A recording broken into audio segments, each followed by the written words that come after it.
Hello, Jason. Thank you so much for joining me on the Well Vegan Travel podcast. Thank you for having me, Bridie.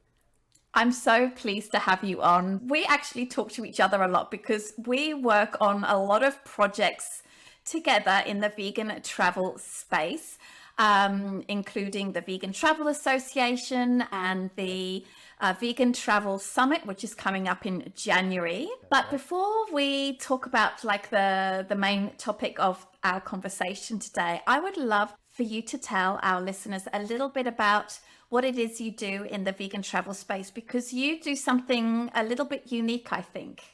Well, thank you again for having me, Bridie. I actually am a travel agent, travel advisor who runs a travel agency called Vegan Vacations. We are located in Ontario, and we are what's called a full service travel agency that's able to help clients. And our specialization is helping clients craft plant-based vacations, veggie forward vacations, and we're really working to amplify the voice of the vegan traveler. So my goal with Vegan Vacations is to make sure that as we move forward, there are more and more great plant-based and vegan options for any traveler who wants them.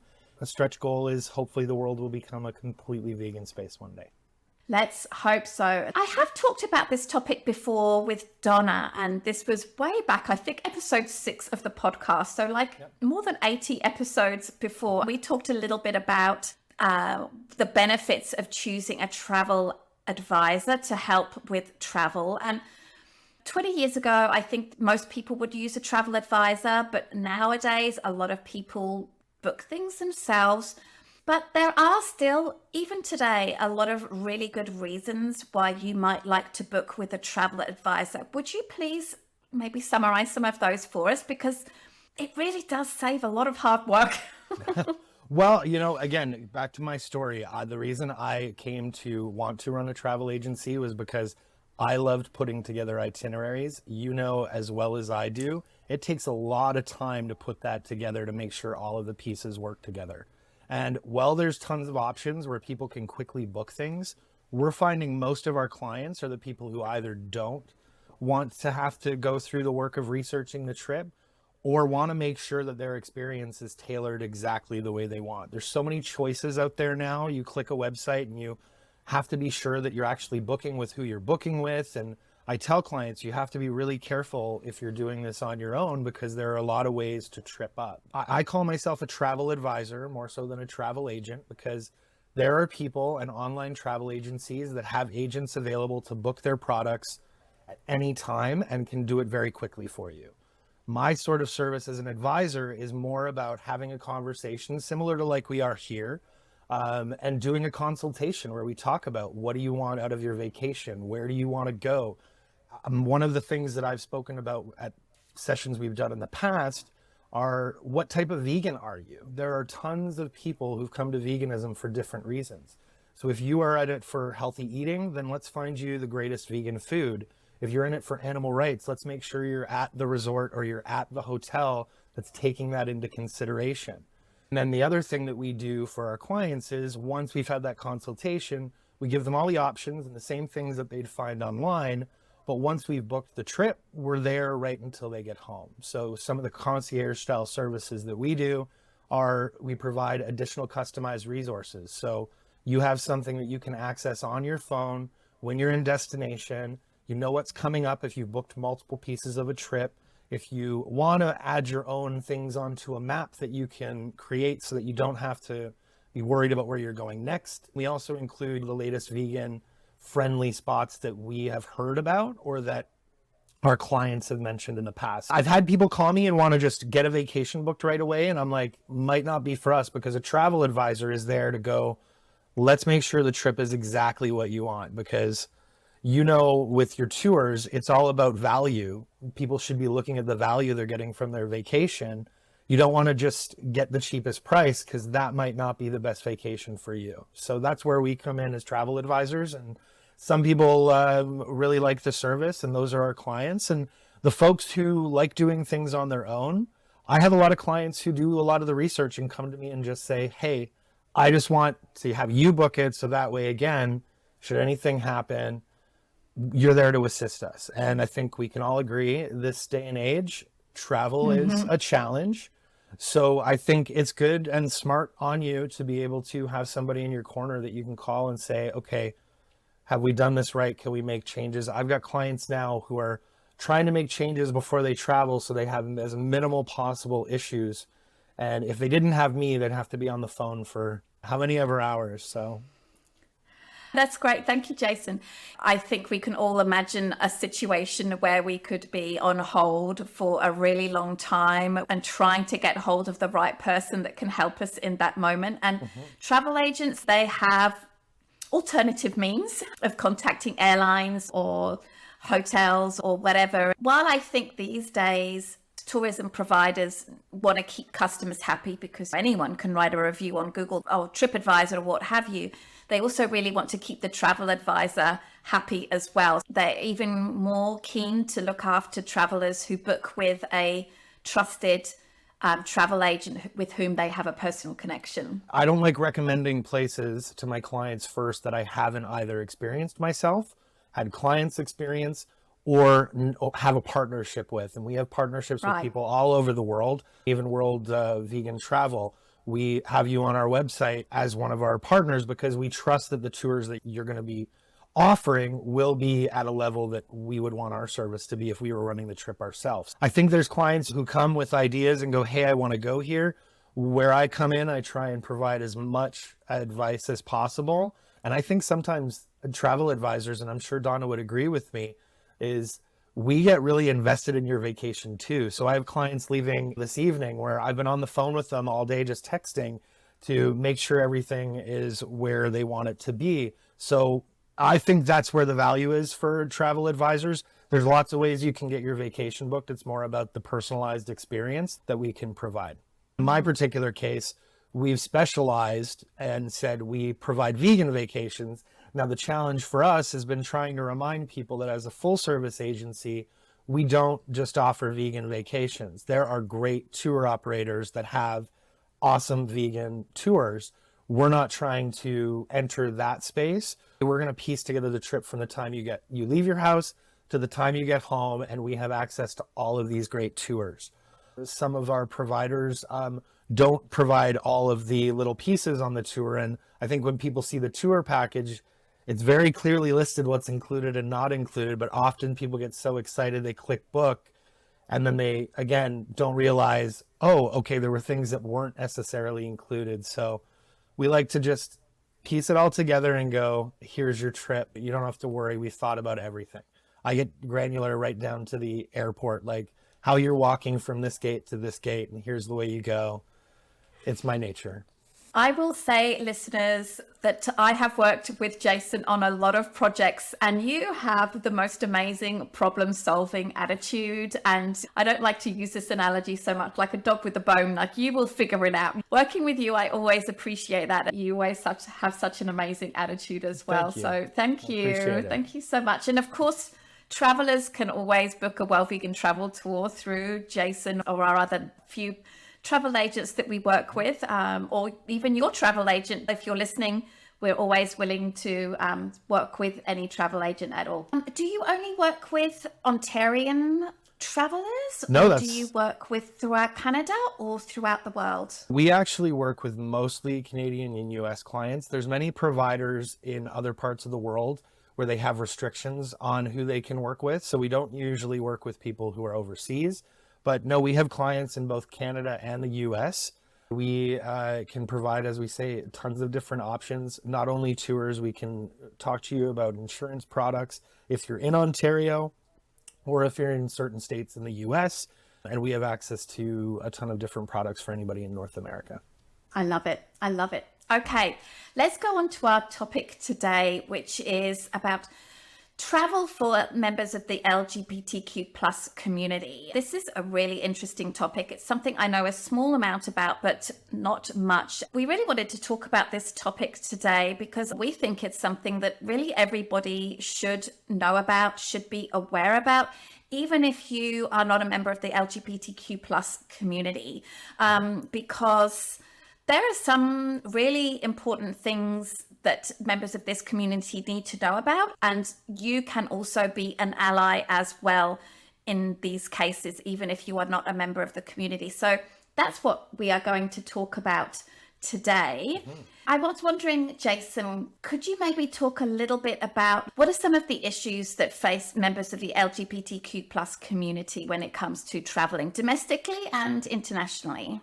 Well, that's a really big question. So first, I am a member of the LGBTQ plus family. I am married. I have a husband. We have been married for 9 years. So part of the other services we provide at Vegan Vacations is we work with LGBTQ plus clients to make sure their trips are as friendly and as inviting as they expect. The issues surrounding LGBTQ plus travel are immense. There are tons of different things to be thinking about. Before we get started on things like safety and things to be concerned about, you and I chatted about this before, is making sure that everybody knows that there are tons of amazing spots that you can go in the world. There are a variety of determining factors on, is a place LGBTQ plus friendly? There are also tons of different travelers who have different risk assessments and would like to explore some of these not often experienced countries. Before we get into any safety or anything about this is not a great country, this is a good country, is there are a lot of LGBTQ plus people who are exploring the world safely all the time. It's a matter of finding out again what will work for you as a traveler and where maybe you should focus your travel dollars to try and encourage some change, because we are seeing a lot of countries changing their laws around homosexuality. You want to make sure that you're not getting too scared about things, because that's where a travel advisor or doing some research online, you can find out all the information that you need to make sure that you're traveling safely. So safety is the first thing I start off with whenever I talk to clients about what they should be thinking about. You really want to research the local laws of the country that you're going to. In my case, with a husband, we don't share the same last name. When we're traveling to other countries, we'll make sure to check in and not say that we're married, because it might not give us the greatest experience, or we might run into challenges. We just present ourselves as friends or as traveling companions, which tends to not cause as many issues when you're traveling through airports. You also really want to look at the social norms of a destination, because there's tons of destinations that have a lot of security and a lot of laws that protect transgendered, lesbian, gay folks. But you look at the social norms and it's a very religious country. So when you're looking at where you want to travel, the kind of first thing to look at is, what are the laws of the country? What challenges could you face? And are you willing to accept those challenges if you end up going somewhere? We were chatting about an LGBTQ travel safety index that is available online. I'm sure you'll link it in the podcast notes. I will. It is a fantastic resource that I use that is ranked 203 different countries across the world based on a variety of issues, including transgender protection rights. You've got LGBTQ, do they allow same-sex marriage? Are there laws on the books that would result in somebody being sent to prison for being in a same-sex relationship? I hate using best and worst in these cases, because there's a lot on the list that have an F grade, but it's the first best place to look at if somebody says, I want to go here. Because one of the places that always trips me up is the Maldives. It's a beautiful destination, but in terms of LGBTQ plus folks, I wouldn't recommend it because of the way they socially accept homosexuality and some of the laws that they have on site. Mm-hmm.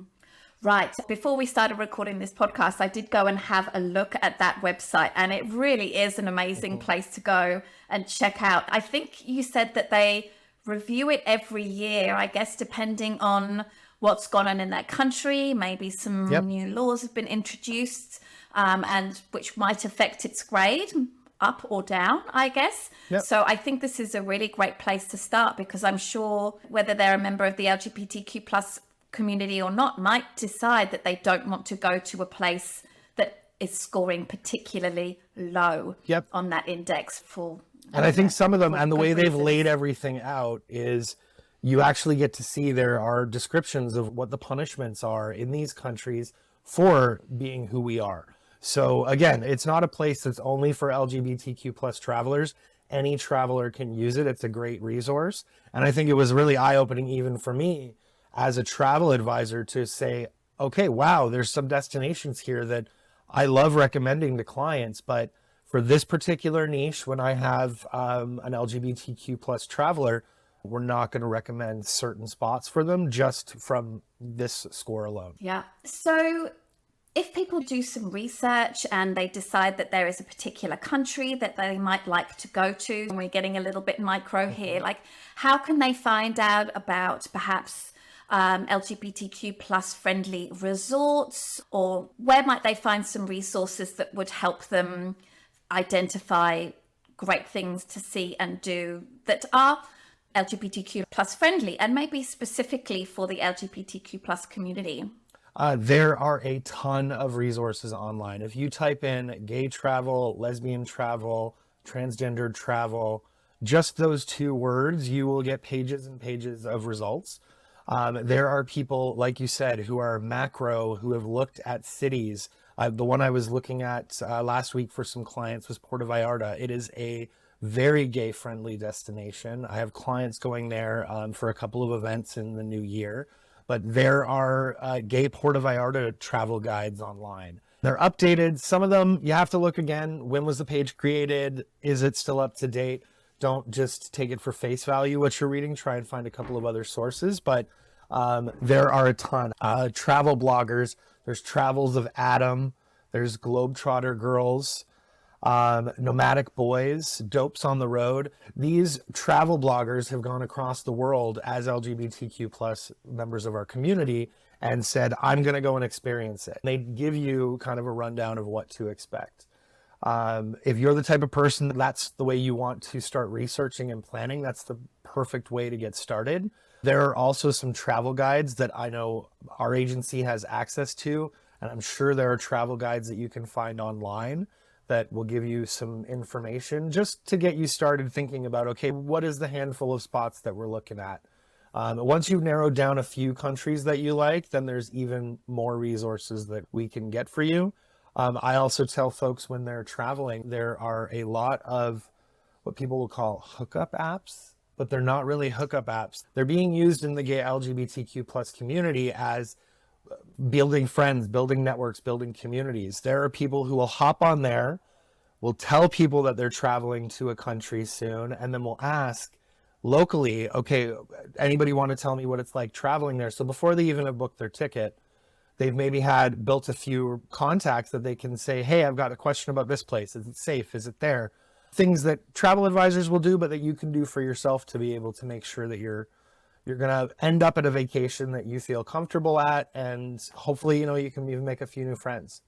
I've traveled in the past and used a couple of apps and been able to meet new locals who knew the gay community in the local area and was able to point out some things that we might not have caught had we not spoken to somebody locally. So don't be afraid of using the apps as well.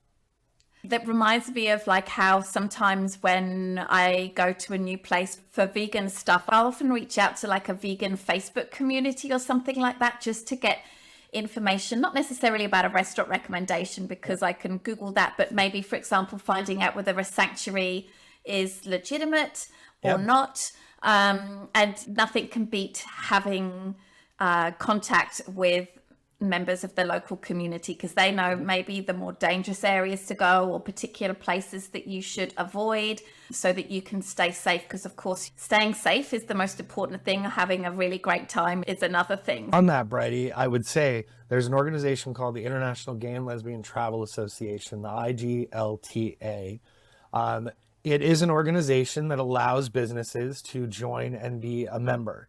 There are hotels, there are travel agencies, there's tour operators that have joined this organization, and they've committed to ensuring that LGBTQ positive folks can have an experience that they don't have to worry about the experience that they're going to have. There's an accreditation set of criteria that you have to meet. There's a training that you have to do. I would say, again, another resource that you start off with when you're looking at travel is the IGLTA. because they really have been doing it for decades now and have been making sure that businesses can have a way of differentiating themselves as a place that's going to be safe. Because it's very easy for someone to put, say, a rainbow flag up out in front of their business, but does that mean, that the person is going to be safe or entering a business that is truly LGBTQ plus friendly? Yeah, of course. I'm also imagining that there must be some tour companies specifically for members of this community, because traveling as a group is so much safer because you often are with people that know the country really well. Do LGBTQ plus tours exist where if you're 100%. maybe a traveler by yourself, you can go and join and you can be with members of new friends? 100%. I was saying to you earlier today, it is amazing the number of tour operators that are in this space now and offering not only LGBTQ plus tours, but they are LGBTQ plus positive tours, meaning that in a lot of cases, you don't have to be LGBTQ plus to be on these tours. There are some tour operators that are more for gay males. There are some for people who identify as lesbian or bisexual or transgender. But generally what we see now across the space is that it's more like we have the gay luxury tour company. That would be Zoom Vacations. You've got Out Adventures, which is an active tour company in Ontario. They've been in business for quite a long time. Olivia is a company that hosts lesbian events, and they do things like cruise bookings and all-inclusive vacation buyouts. Sometimes they'll rent an entire resort for the week. So you can just go down, you can let your hair down. You don't need to be worried that anybody's going to be offended by you living your life and being who you are. It's a safe, positive space. In terms of gay cruises, which I think is the first thing that people think about when they think about LGBTQ plus travel, is the gay cruises. Those have been going on for quite some time. And there's a company called Atlantis Events. They have been a long-standing organization that has hosted from very small 50 cabins on a ship to full charter buyouts of the ship. So what amazes me about it is you can find river cruises and ocean cruises and all-inclusive resorts. You can find safaris that are LGBTQ plus friendly. In itself is its own market, and there are a ton of great tour operators that I don't think are getting enough voice. So it's always great to chat about them, because even my friends who don't identify as LGBTQ plus are like, I would love to go with you on vacation where you and your husband can feel safe and secure, where we can all just go have a great time and experience this awesome trip. So yes, definitely a ton of tour operators. Yeah, it's really reassuring to know that there are so many great opportunities. And I love this idea of being LGBTQ plus positive and just supporting members of the industry who are really trying to create this safe space for their travelers. I just think it's absolutely wonderful. You talked a little bit about this ranking tool before. Can you summarize some of the countries that rank really highly on Absolutely. this ranking system? Absolutely. In 2022, there were 11 countries that got an A grade. So that the very end of each of these indexes, they give you a grade, an A and A minus, similar in school, all the way down to F. And of the 203 countries, 11 of them landed in that A category. I was really impressed. Canada actually landed at the top of this list this year, which I think is fantastic. There have been countries that have been consistently supportive of LGBTQ plus rights that are appearing in this top 10. So you've got Sweden, Netherlands, Malta, Portugal, the United Kingdom, Belgium, Norway, Spain, and France is the top 10. I give Iceland a shout out as number 11 because it's an A minus and it's the last A minus. Those countries are ranked at the very, very top. Now, does that mean that they are perfect countries, or that there aren't areas of those countries that you might not want to visit as an LGBTQ plus traveler? No. But these countries are consistently ones where you can go and you're not going to have to be as worried. I would say again, look at where you're going individually and try and see what the social norms are. Go on Facebook groups, like you said, Bridie, and see, is it going to be okay if I'm holding my partner's hand when I'm walking down the street? Is there something that's going to not make me feel comfortable, safe, or something that I can do to keep myself feeling more comfortable and safe while traveling? But Canada ranked number 1, which was a pretty good feeling to know that we live in that country. Yeah, that is really, really nice. As somebody who calls Canada home now, I feel very happy to know that is the case. The country that I'm choosing to be home is just, generally speaking, quite positive for this area. There's still a lot of work that needs to be done. So I think this is the other thing. If we're supporting these top countries as travelers, and again, giving travel dollars are really important to countries. They want us traveling to visit them. That's why we're seeing a lot of changes. It'll be interesting to see over the next couple of years, now that we're opening up a bit more, what further changes are going to happen, because you and I chatted about Caribbean countries that are not really the safest. The one that comes to mind for Canadians, because it's one of the top destinations for Canada, is Jamaica. There are so many folks who hate the fact that they love going to Jamaica, but they don't want to support that country that has very strict LGBTQ plus laws. Things are changing. Jamaica is one of those countries that has said that they are working on removing some of the laws that may be on the books. But I think for LGBTQ plus travelers, they're not willing to spend the money on that destination because they don't want to support it until they know that they're supportive of them. But also they don't want to end up in a place where something could be perceived that maybe is illegal that could get them in a lot of hot water. We've said this before, when you're leaving your country, you really are contractually sort of accepting the laws of the country that you're going to while you're there. So we have to make sure that maybe if you are the type of person who is outspoken about your LGBTQ plus rights, to not go to a country that has a very hardcore stance about that, because it's not going to be the vacation that you want necessarily, or the experience that you want to come home with. If you do, that's a completely different conversation. That's maybe not leisure travel. It's really important to remember that the countries are trying to do, and there are communities within most of these countries that are 100% supportive of LGBTQ+. It's just taking their country a little bit longer to move the needle a little bit further.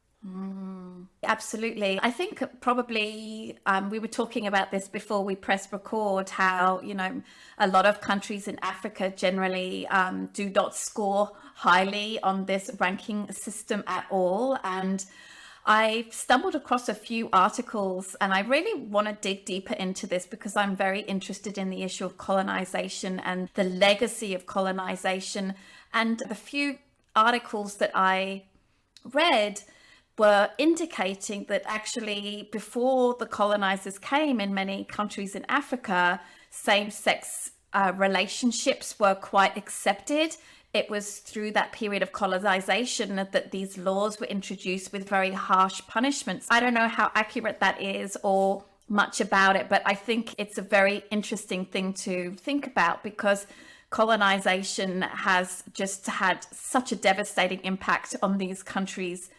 And it wouldn't surprise me if this was also one of the legacies of that. Yeah, when you mentioned it, I was like, I never actually considered that. So it is something that I think we need to look at, because we are going through a big change, and a lot of these countries that have been colonized they weren't the way they are now. And I think it's going to be interesting to see as we move forward, because a lot of the countries do want to make change, and they're noticing that within their countries, they have growing LGBTQ plus communities of people.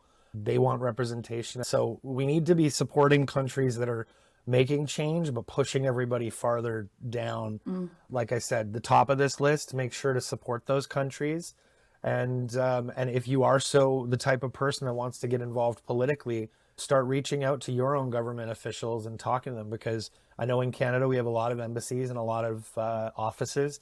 They can speak to each other country to country. I'm a believer that even one letter is affecting a little bit of change. Somebody's reading that letter, and slow but sure, we're going to keep trugging along. There's going to be more LGBTQ plus options in the future. Great. And something I'm wondering about is how people that are not members of the LGBTQ plus community? What is it that we can do to be an ally and support? What can we notice that might be alarm bells where we could maybe step in and help in such a situation? Do you have any tips for that? Yeah, absolutely. Well, I think first and foremost, keep yourself very safe. I know a lot of people would say, hey, I want to jump in and I want to come to the defense of somebody, but we never know what the situation is or where the person's coming from. So before you insert yourself in a situation, see if you actually are needed. If you are even just watching somebody do something that could be perceived as something against someone from the LGBTQ plus, if you're standing just there watching, not saying anything, that in itself is a great support because you are acting as witness to whatever may be transpiring. If possible, find someone to help. The biggest tip that I can give somebody who's an ally is just don't let it happen.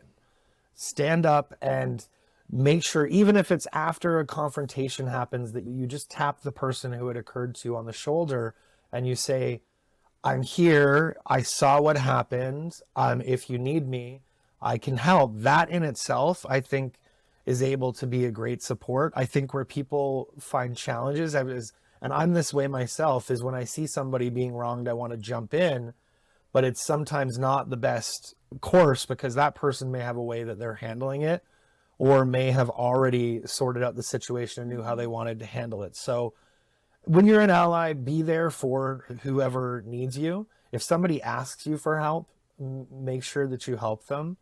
I tell my travelers, if you've gone to a resort and it's maybe not the most LGBTQ plus friendly spot, try and find those people that you can connect with who you do get that sense that you would have a support mechanism. Because when you've been staying on resort for a little while, you start to see people who you're like, oh, I'd hang out with them, and know where you can reach people that you know will be there to support you, because you don't want to end up in a place all by yourself.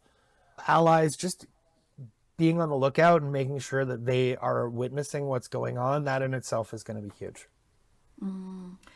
Yeah, great tips. And something you mentioned in the notes here, which surprised me when I read it, was getting a VPN, a virtual private network when you travel. Could you explain why that is important as a member of the LGBTQ+ community? What I think this is, again, for any traveler, but it's something that I say to LGBTQ+ friendly folks for sure, is you never know who's watching what's happening on a wireless network. All the resorts offer Wi-Fi, and some places it's in your room, some places it's across the entire resort. They can track what you're doing when you're using their network. I will use the example, had a client who was traveling, made a critique of a restaurant one evening on social media, and the next day had a little note from the general manager asking if they could remove what was on their personal page, talking about this hotel because the hotel didn't feel, and it was in that moment my client realized, oh my gosh, they could be monitoring what we're doing. So a VPN is something that's very easily downloaded onto any device that you have. It's very cost effective in the sense, I think I'd pay like $10 for 2 or 3 years of service. But it lets you choose where you want to appear that your computer is. You can change the country. It will open you up to different streaming services. But the security feature that you have is it doesn't let them know that you've written the review from the resort. It only lets them know that you are in another country and you're writing this review and you're on. So they can't monitor as well. So if you want to use an app like Grindr or Tinder or Scruff or any one of the LGBTQ plus friendly apps, make sure that you turn your VPN on first and then you use it, because one of the safety tips that I have mentioned, especially if you're traveling to a country not so highly rated, is that in some cases the government tries to entrap people. And they do this through doing online social media accounts and trying to get you to admit who you are. It's a sad fact, and it doesn't happen everywhere. But this is another reason. I would say this to people: get a VPN if you sit at a coffee shop in your hometown, because even that Wi-Fi network can be monitored. Everything can be monitored. Incognito browsers do not mean anything. Like, you really need to have the VPN to give yourself a little bit more privacy and security for your travels. Not just for that, but just for hacking generally. It's so funny that we should be talking about this, and it is top topic a little bit, but I'm just about to head to Africa for several weeks. And something I always try to do is to just do a little check-in and just make sure that I have all of the things that I need to stay safe and secure. And this trip, I'm going to really try hard with this. I do have a VPN, but I often don't think to turn it on when I'm on a shared Wi-Fi network. And this is definitely something that we should be doing. So I'm going to really try. Careful with your banking. Be careful, because you can transmit your banking info unnoticed to yourself if you don't have that VPN in place. And test it out before you go. If you have your passwords saved on your Google account, then you want to make sure that your Google account is very secure. There's a number of really great ways that you can do that. But I was listening to one of the language polyglot YouTubers that I follow, and she was hacked. She's from South Africa. She had her phone stolen, I should say, and it was pretty terrible. And after that, I was like, I really need to deal with this. So great advice for everyone, no matter what. On that actual, when you said to check in, it also said to me, reminded me of another tip, which is make sure that before you leave, no matter what your persuasion, make sure that you let someone know your travel itinerary.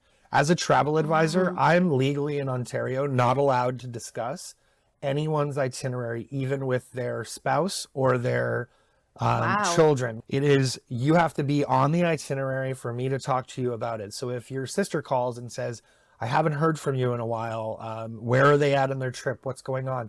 We can't help. So like checking in before you go for your safety, make sure that you've printed a copy of everything that you've got, you've given it to someone that you trust at home, and that you've got a way of doing a check-in while you're away, so that if you do go on a day trip to a spot that may not be too LGBTQ plus friendly, that you've got a, hey, I'm back at home. Turn on your Find Me on your social device. There are even websites. I actually work with a company that does an assurance plan where they let you download an app and you pay a fee to be a part of the service. You can book it for 30 days up to a year, depending on how much you travel. But they offer you services of being able to locate you exactly in the country that you're in, and you just have a one button, I need immediate help, and they will immediately send off whatever help that you need. This is if you are in natural disasters. This is if you have any government issues, if there's any crime,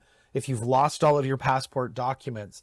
They came and actually started this program out of the need for quarantine evacuation from COVID. So there's also quarantine and medical evacuation assistance there, but look into things like that if you're traveling, because then you technically have a point of contact. If you're a person who likes to go to national parks in the US, I would recommend this sort of thing, because you can right away be able to tell someone where you are located. If you break your leg somewhere, it's just, how can I keep myself safe? I broke my ankle earlier this year, Bridie, and I think now I've been explaining to people more, you don't know how immediate that sort of challenge is.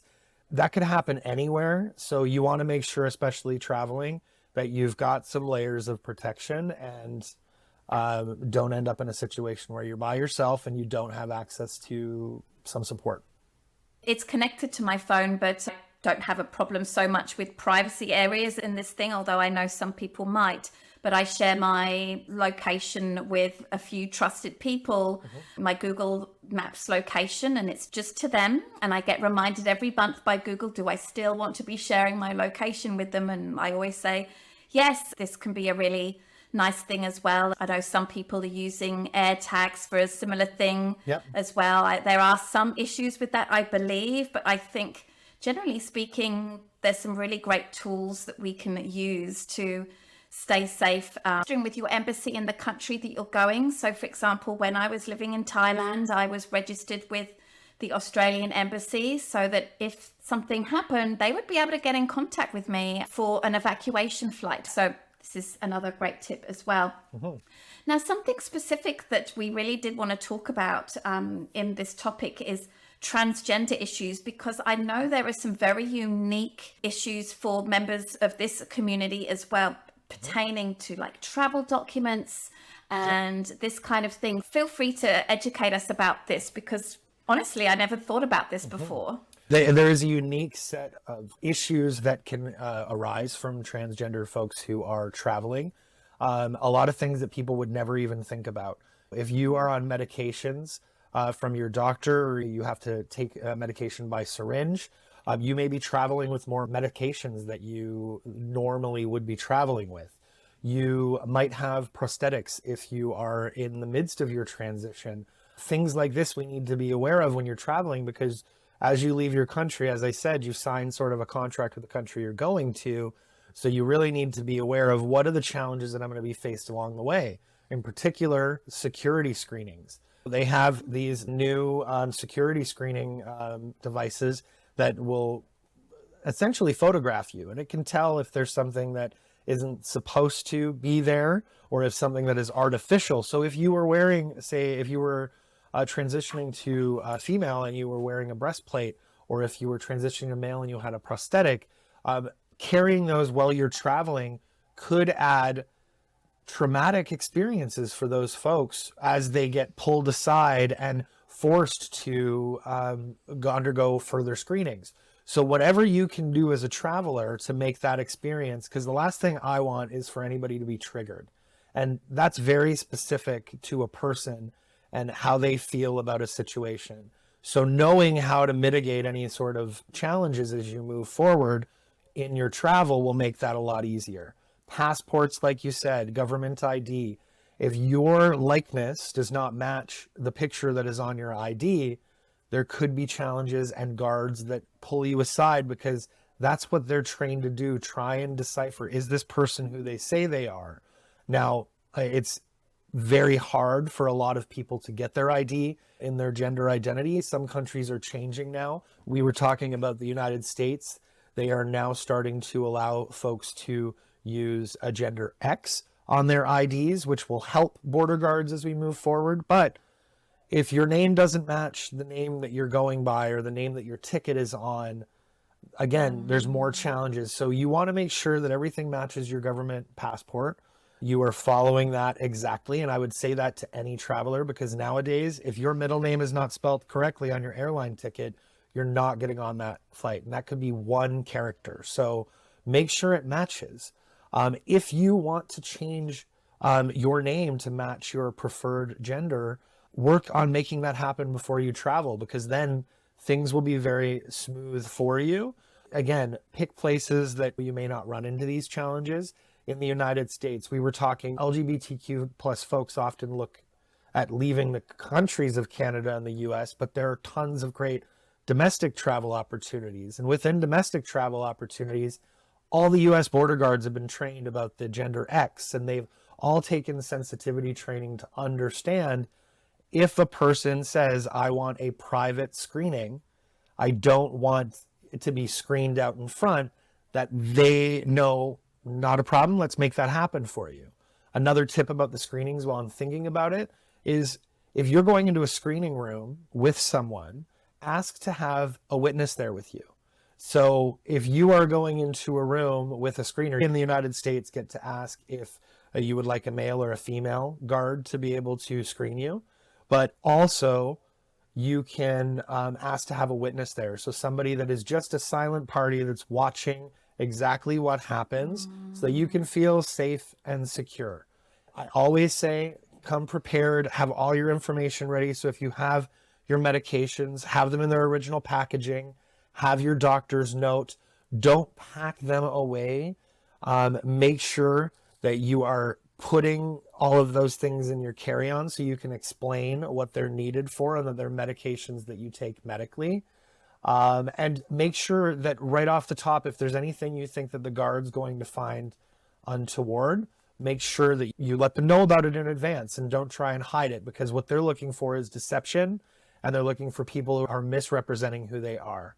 So there's things to think about that other travelers don't have to think about, are a consistent concern for trans folks, that if you're traveling with somebody who's trans, make sure that you understand that there's a few extra steps. Again, as an ally, just say, hey, if you need any support while we're going through the airport, I'm here. Don't let them on there. Don't leave them alone if you're traveling with folks, because they may need your support getting through. Yeah, let them go through first so that you're behind them. Yeah. Something I'm wondering, if a person did have an ex, have you heard of any situations where somebody has not been allowed in or just made it really, really difficult? I have not done a ton of research on this. I have a few clients who are transgender, but this was before the allowance of this. We were talking about it. It's great to see. But the next logical question is, how is that going to work internationally when you've got all these countries that have different rules? So I would say to go expecting at this point that probably, unless it's one of the top 10 countries on the list, you may run into some issues with it. I am going to do some research on it, so I can absolutely come back and share a bit more about it once I have some more information. But it is going to be a challenge because it's not recognized by everybody. As we're talking, I'm just realizing I always knew that I had a lot of privilege as it was, as a person with a powerful passport, as a white person. This is just another area of where I have privilege, where I identify as a woman and I'm not a member of the LGBTQ plus community. And as a result, I have all of this privilege, but also with that privilege comes some responsibility as well. As somebody who can present as a cis white male gendered person, I come with a lot of privilege as well. So I think it's incumbent upon all of us allies, whether you're in the community or not, that we're just recognizing that privilege and supporting those who may be in a position that are way more marginalized than we are. And when we see it happening, that we're trying to be there saying, no, this isn't okay. We have to move past this and we have to grow as people. Absolutely. I agree. Yeah. So Bridie, I have a question for you as a tour operator. Do you incorporate any sort of research into LGBTQ plus regulations for the countries that you book on your itineraries? That's a really great question. Certainly, we have a section at each of our trip pages, which talks about LGBTQ travelers, and it talks about the laws that are in that place. And of course, we try very, very hard to make sure that on our tours is a very, very safe place and we have zero tolerance for any discrimination at all. This is a really good question. I don't know whether that has been a huge factor in choosing the destinations that we go to. Now I'm very curious and I want to go and look at all of the destinations that we go to in terms of where they appear on that ranking. I do have here that South Africa, which is the country that we're heading to soon, is one of the only African nation that recognizes same-sex relationships as well. And homosexual marriages are recognized by law. So that's great. And I was very curious. I actually did research about this recently. And Rwanda, there's no laws against it, but there certainly homosexual marriages are not recognized by law as well. And of course, there's lots of other issues. But this is a really great question. I'm sure there's work that we can do in this area to do better in this space, Jim. Having it on your website is like the first step, because I think having something that shows people that you are LGBTQ plus positive is the first thing that makes them feel confident that they at least talk about this with you. Right.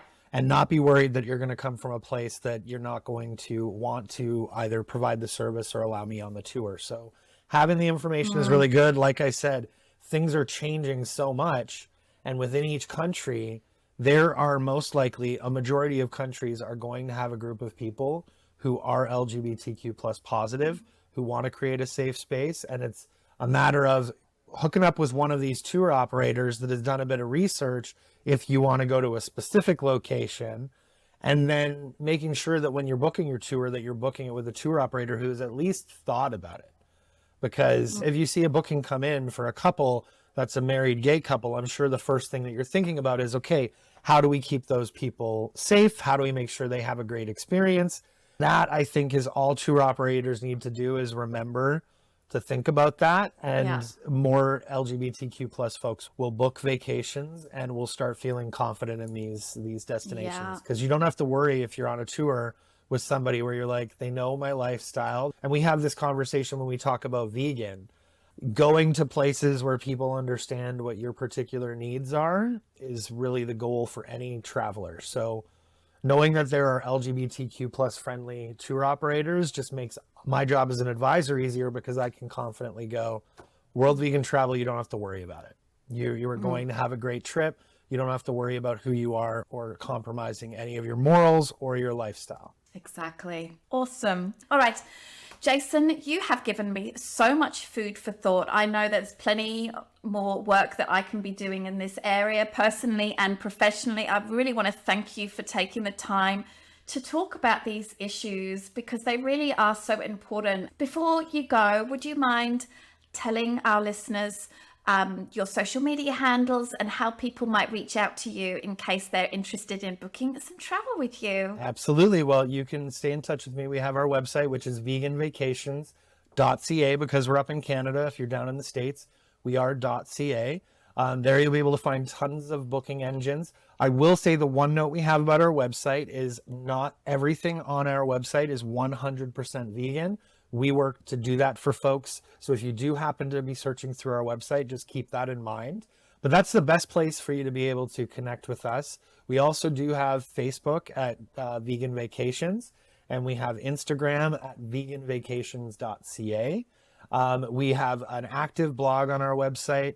We are very, very close to announcing our first vegan-friendly group cruise that we're going to be doing next November. So keep that month in mind if you're thinking you'd like to maybe join a vegan-friendly group on an adults-only cruise.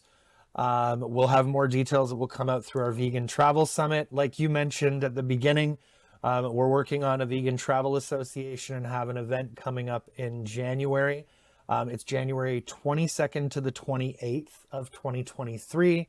It's a virtual vegan travel summit where we're going to have, I believe, 26 different sessions. We have a Facebook group called Vegan Travel Summit that people can join if they'd like to be able to stay in touch with us there, because we're building a community. I think we're up over 2,600 now, if not more, in our little vegan group. So be sure to join us. Absolutely. Thank you so much, Jason. Thank you so much for taking the time to talk with us today. And I'll see you at our meeting on Monday. Thank you very much, Bridie.